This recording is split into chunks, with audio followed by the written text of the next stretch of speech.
গ্রামের একটি প্রবাদ আছে, ঝড়ে বক মরে ফকিরি কেরামতি বাড়ে। তাই এই ঝড়ের আভাসই কয়েকদিন আগে জাতীয় নাগরিক কমিটি এনসিপি দিয়েছিলেন, কিন্তু আমরা সবসময় বলেছিলাম যে এই ঝড় আসবে না, এই ঝড় কোনো গাছকে ক্ষতি করতে পারবে না। বড় গাছ বড় গাছই, ছোটো গাছ ছোটো গাছই। ছোটো গাছ সবসময় ছাগলেই মুড়িয়ে খায়, এটাই কিন্তু বাস্তবতা।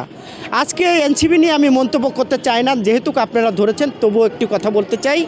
তারা পিছিয়ে গেল কি হারিয়ে গেল এটা তাদের ব্যাপার, তাদের ব্যাপারে আমরা মন্তব্য করতে চাই না। আমরা মনে করি বিএনপি গণমানুষের একটি রাজনৈতিক দল। এই গণমানুষের রাজনৈতিক দলই একমাত্র বাংলাদেশের মানুষের যে আকাঙ্ক্ষা সেটা বাস্তবায়ন করতে পারবে।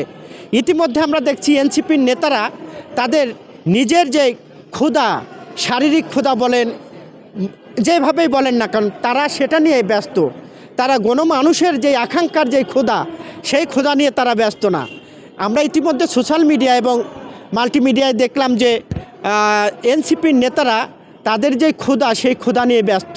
তারা কিন্তু গণমানুষের যে আকাঙ্ক্ষার যে ক্ষুধা, সেই ক্ষুধা নিয়ে ব্যস্ত না। যার কারণে আমি এনসিপি নিয়ে এত মন্তব্য করতে চাই না। তবে আমি তাদের প্রতি শুভকামনা থাকবে যে তারা যেন গণমানুষের যে আকাঙ্ক্ষার যে ক্ষুধা, সেই ক্ষুধাকে চাহিদা মেটানোর জন্য রাজপথে কাজ করে। তাহলে হয়তো বা গণমানুষ তাদেরকে লুফে নেবে। তা না হলে ইতিহাসে আমরা দেখেছি গাদ্দাফ দেখেছি, আমরা হিটলার দেখেছি, আমরা মরহুম এরশাদ সাহেবকে দেখেছি, আমরা শেখ হাসিনাকে দেখেছি। ইতিহাস খুব ভয়ঙ্কর এবং নির্মম এবং সত্য। তাই ইতিহাসের পাতায় এমন কোনো নাম এনসিপির লেখা থাকবে না যেখানে লেখা থাকবে এনসিপি শুধু তাদের ক্ষুধা নিবারণের জন্য ব্যস্ত ছিল। গণমানুষের যে ক্ষুধা এবং আকাঙ্ক্ষা, সেটা নিয়ে তারা কখনো চোখ দেয়নি এবং কাজ করেনি। আমরা ইতিমধ্যে তাদের অনেক কীর্তিকলাপের কথা শুনতে পাচ্ছি। তাদের পিএস শত শত কোটি টাকার মালিক, তাদেরকে বিদেশে যেতে দেবে না, এই যে নানান রকম শেখ হাসিনা এবং এনসিপির নেতাদের কলা যে কৌশল এবং কাহিনী ইতিমধ্যে জাতি জানতে পেরেছে। বাংলাদেশের মানুষের অনেক প্রত্যাশা ছিল এনসিপি নেতাদের প্রতি, কিন্তু এখন তাদের প্রতি কোনো প্রত্যাশা নাই। আমরা গতকালকেই দেখলাম এনসিপির এক নেতা বললেন যে বিএনপি 50 থেকে 70টা সিট পাবে বলে সন্দেহ প্রকাশ করেছে। আমি তাকে বলতে চাই, আপনি আসলে কোন রাজ্যে বসবাস করেন? কলকাতাতে না দিল্লিতে না সুন্দরবনে? বাংলাদেশের মানুষের পার্স আপনি বুঝতে পারেন কি না?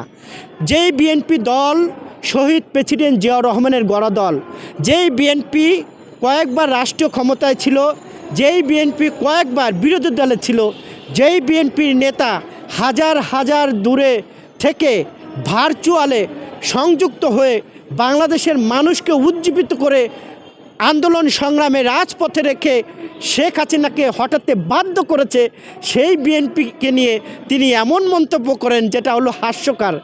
আমার নেত্রী, আমার নেতা আমাদেরকে কুরুচিপূর্ণ কথা শেখায় নাই, কুরুচিনী ভাষা শেখায় নাই, কুরুচিপূর্ণ কথা শেখায় নাই।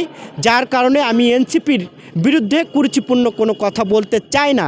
তবে এনসিপির যেই নেতা বলেছেন যে 50 থেকে 70টা সিট পাবেন না, তাকে দয়া করে বলতে চাই ইতিহাস থেকে একটু শিক্ষা নিন এবং বিএনপি যেভাবে গণমানুষের মধ্যে গিয়েছে সেইভাবে আপনারা যান, তাহলে বুঝতে পারবেন। এবং আমি এই নির্বাচন কমিশনকে চ্যালেঞ্জ করে বলতে চাই, এনসিপিকেও চ্যালেঞ্জ করে বলতে চাই, বেশি না একটা সিটে নির্বাচন দেন, যেখানে ফেয়ার নির্বাচন হবে। বিএনপি দাঁড়াবে, জামাত দাঁড়াবে, এনসিপি দাঁড়াবে।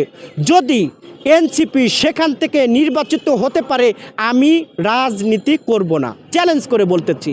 আর সেই এনসিপি আজকে বিএনপিকে নিয়ে তুচ্ছ তাচ্ছিল্যতা ভাষায় কথা বলে, এবং আমরা দেখলাম যে আমাদের অনেক নেতাদেরকে তারা টকশোতে তুচ্ছ তাচ্ছিল্যতাভাবে কথা বলে। আরে যারা বাবাকে সম্মান দিতে পারে না, যারা মাকে সম্মান দিতে পারে না, যারা সমাজের বুদ্ধিজীবী মানুষকে সম্মান দিতে পারে না, যারা সমালোচনা নিতে পারেন না, তারা কি রাজনীতি করবেন? তারা দেশের মানুষকে কি দেবেন?